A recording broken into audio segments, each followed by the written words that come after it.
গরমের দুপুরে শেষ পাতে এই পদটা যদি না থাকে তাহলে বাঙালির গ্রীষ্মকালটাই যেন অসম্পূর্ণ। হ্যাঁ, আজ বানাচ্ছি ঠাকুমা দিদিমাদের হাতের ছোঁয়ায় কাঁচা আম দিয়ে মৌরলা মাছের টক। জিভে জল আনা এই স্বাদ মিস করতে না চাইলে ভিডিওটা স্কিপ না করে শেষ পর্যন্ত দেখুন। প্রথমে মৌরলা মাছগুলোকে ভালো করে ধুয়ে নুন হলুদ মেখে নিয়েছি। এরপরে কাঁচা আমগুলোকেও লম্বা সরু টুকরো করে কেটে নিয়েছি।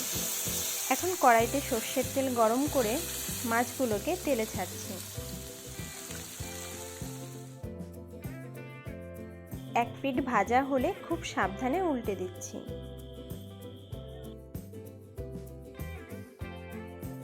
কয়েকবার উল্টে পাল্টে ভেজে নেব।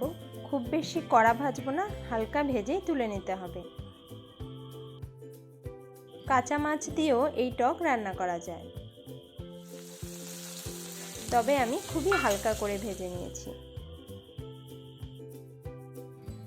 ভাজা হয়ে গেছে, এবারে তুলে নিলাম। কড়াইয়ে আরও কিছুটা সর্ষের তেল দিয়ে ফোড়নে দিচ্ছি একটি শুকনো লঙ্কা আর কিছুটা কালো সর্ষে। ফোড়ন একটু ভাজা হলে কেটে রাখা আমগুলো দিয়ে দিলাম।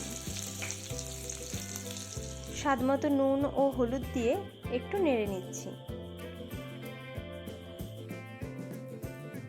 আমগুলোকে 2-3 মিনিট নেড়ে চেড়ে ভেজে নিতে হবে। এইবার পরিমাণ মতো জল দিয়ে দিচ্ছি।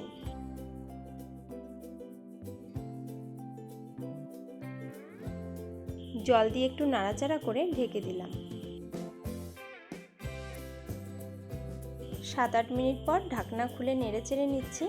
দেখুন এখন আমগুলো অনেকটাই সেদ্ধ হয়ে গেছে। এবারে ভাজা মাছগুলো দিয়ে দিচ্ছি। হালকা হাতে একটু নেড়ে চেড়ে সবকিছু মিশিয়ে দিলাম।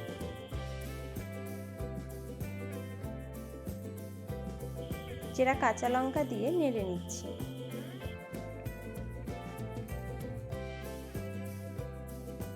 আবারও ঢাকনা দিয়ে 4-5 মিনিটের জন্য ঝোল ফুটিয়ে নিচ্ছি। এতে সবকিছু আরো ভালোভাবে সেদ্ধ হয়ে যাবে। ফিরে এসে ঢাকনা খুলে নেড়ে চেড়ে নিচ্ছি।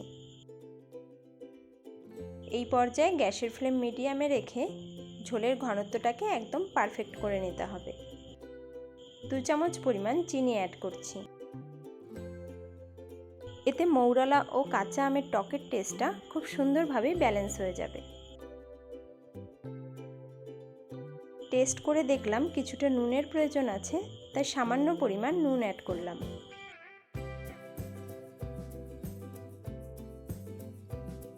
ওপর থেকে 1 চামচ কাঁচা সর্ষের তেল ছড়িয়ে দিচ্ছি। এর ফলে টকে একটা ঝাঁঝালো টেস্ট আসবে এবং দারুণ একটা সুঘ্রাণও বের হবে।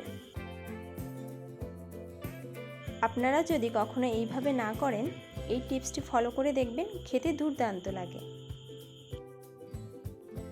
এইবার 1 মিনিটের জন্য ঝোল ফুটিয়ে নিচ্ছি। এইবার গ্যাস অফ করে দিলাম। একটি পাত্রে নামিয়ে নিচ্ছি।